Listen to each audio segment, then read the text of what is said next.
बिस्मिल्लाहिर्रहमानिर्रहीम। दोस्तों, knowledge industry में खुश आमदीद। दोस्तों, मुल्क की सालमियत की खातिर ये पैगाम लाजमी आगे शेयर करें और 5th जनरेशन वार में अपने वतन के दिफा में किरदार अदा करें। अज़ीज़ पाकिस्तानियों, कोरोना पर कोई पोस्ट या कोई मनफी इंफॉर्मेशन हरगिज़ शेयर ना करें। जैसा कि दोस्तों आपको पता ही है, पाकिस्तान की मईशत पहले से ही बहुत मुश्किल हालात से गुजर रही है और पूरी दुनिया में पाकिस्तान को तनहा मत करें। सऊदीया ने पाकिस्तान पर उम्रे की आर्जी पाबंदी लगा दी है। हमारा एक इदारा PIA इसी एक फ़ैसले से ही तबाह हो जाएगा। अपने मुल्क के ख़िलाफ़ इस चाल को नाकाम बनाएं, अल्लाह पाक वो मसला भी हल कर देगा। याद रखें, चीन एक मजबूत मईशत है जो इस वक्त तनहा हो चुकी है। वो इतना तजारती खसारा बर्दाश्त कर सकता है।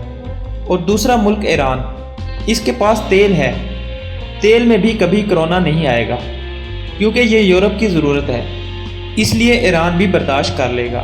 मगर हमारी मईशत के हालात तो पहले ही बहुत अबतर हैं। हमारी सनतें और एक्सपोर्ट बंद हो जाएंगी और मुल्क में तजारती मराकज़ बर्बाद हो जाएंगे। खुदारा इस पैगाम को आम करें।